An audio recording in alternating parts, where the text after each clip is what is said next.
वेदवती की कथा। एक बार की बात है, कुशध्वज नाम के एक राजा हुआ करते थे। वह अत्यंत ज्ञानी थे, इसलिए उन्हें देवगुरु बृहस्पति के पुत्र की भी उपाधि प्राप्त थी।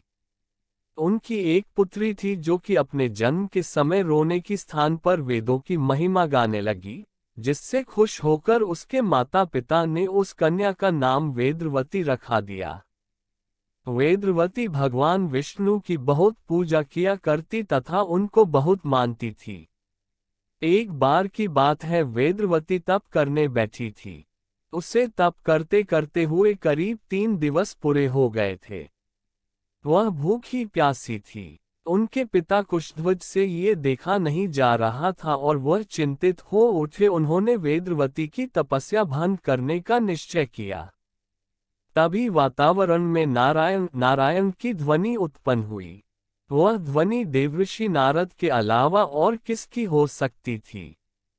देवऋषि प्रकट हुए और उन्होंने राजा को उनकी पुत्री वेदवती की तपस्या भंग करने से मना किया और कहा कि आप ऐसा बिल्कुल न करिए, क्योंकि वेदवती इस समय भगवान विष्णु के तप में लीन है। इस वक्त वेदवती को उठाना बिल्कुल ठीक एक शिशु से उसकी माता छीनने जैसा होगा। इसलिए हमारा आपसे आग्रह है कि कृपा कर आप वेदवती को उनकी साधना से न उठाए। ये बात सुनकर कुशध्वज रुक गए और वहां से चले गए। कुशध्वज अपनी पुत्री के को लेकर चिंतित थे, क्योंकि वेदवती का स्वभाव बिल्कुल भक्तिमय था और वह अपने तप में अधिक लीन रहती थी। वह सोचा करते थे कि अगर वेदवती ऐसे ही पूजा और तप में लीन रही तो वेदवती का विवाह कैसे होगा। कौन न करना चाहेगा वेदवती से विवाह। वेदवती की संतान भी होगी या नहीं। कौन सा पुरुष वेदवती को अपनी अर्धांगिनी के रूप में स्वीकार करेगा। क्या मेरी वेदवती आजीवन अविवाहित रहेगी। राजा ने जब ये सारी बात अपनी रानी को बताई, रानी भी अपनी पुत्री के स्वभाव को लेकर चिंतित रहने लगी।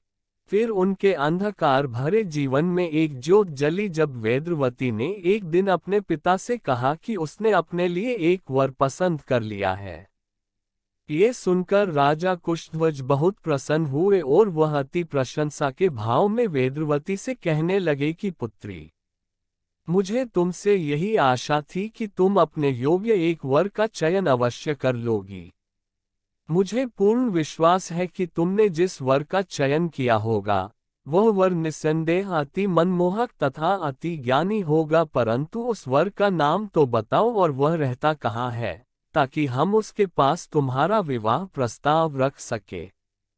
ये सुनकर वेदवती ने अपने पिता से कहा कि पिताजी, वह वर अत्यंत मनमोहक और ज्ञानी है। उसका नाम श्री हरि विष्णु है और वह वैकुंठ में रहते हैं। ये सुनकर राजा कुशध्वज चिंतित हो उठे। उन्हें ऐसा प्रतीत हो रहा था जैसे उनके पैरों के नीचे से जमीन खींच गई हो। वह कभी शांत होते तो कभी अपनी पुत्री को निहारते। जब काफी देर तक कोई वार्तालाप नहीं हुआ, फिर राजा कुशध्वज ने अपनी चुप्पी फोड़ते हुए कहा कि पुत्री, तुम खुद नहीं समझ पा रही हो कि आखिर तुम क्या कह रही हो। तुम जिस हरि विष्णु की बात कर रही हो, उनकी कृपा से पूरी सृष्टि की रक्षा होती है। इधर रानी ने भी अपनी चुप्पी तोड़ी और बोली कि भगवान कभी विवाह नहीं करते, और फिर नारायण तो पहले से विवाहित है, तभी तो उन्हें लक्ष्मीपति कहा जाता है। इसलिए तुम यह विचार अपने मन मस्तिष्क से हमेशा के लिए निकाल दो। रानी व राजा ने अपनी बात संपूर्ण करी, किंतु वेदवती तो अपने तन मन से नारायण को अपना पति मान चुकी थी और किसी भक्त को भगवान से छीनना धरती से सूर्य छीनने जैसा माना जाता है। वेदवती अपनी बात पर अडिग रही। तब राजा कुशध्वज को देवऋषि की बात याद आई और उन्होंने रानी से कहा कि प्रिय, अब बेटी वेदवती को ना रोको, बस इतना समझ लो कि अब हमारी पुत्री अपने ससुराल के लिए विदा हो चुकी है। उसके बाद वेदवती भगवान विष्णु को प्राप्त करने के लिए एक वटवृक्ष के नीचे बैठकर तप करने लगी। वेदवती ने कई वर्षों तक तप किया। उसके तपोबल ने वटवृक्ष के नीचे ही वैकुंठ धाम बन गया। उसकी यह तपस्या इतनी कठिन थी कि जितनी कठिन तपस्या देवता भी नहीं कर सकते। भगवान विष्णु ये सब देख रहे थे। वेदवती की इस कठोर तपस्या से प्रसन्न होकर भगवान विष्णु प्रकट हुए और उन्होंने वेदवती से वर मांगने को कहा, तो वेदवती ने भगवान नारायण को अपने पति रूप में मांगा। तब भगवान बोले कि मैं तो विवाहित हूँ, मैं अपने किसी अवतार में तुम्हें अपनी पत्नी अवश्य बनाऊंगा। फिर भगवान वहां से चले गए। उसके बाद वेदवती दोबारा तप करने लगी। तभी रावण वहां आ गया। रावण वेदवती की सुंदरता देख मोहित हो गया और उसे पाने की इच्छा करने लगा।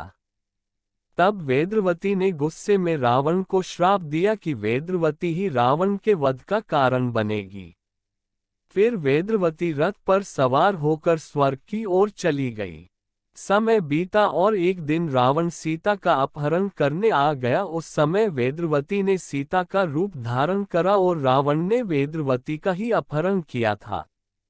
उसके बाद श्री राम ने रावण का वध किया और सदवती को मुक्ति दिलाई। माता सीता की अग्नि परीक्षा इसलिए हुई ताकि श्री राम माता सीता को वापस प्राप्त कर सके। जब अग्नि परीक्षा समाप्त हुई तब सीता ने श्री राम से कहा कि प्रभु, वेदवती ने बहुत दुख सहे हैं, इसलिए आप वेदवती को अपनी पत्नी बनाए। तब श्री राम ने ऐसा ही किया।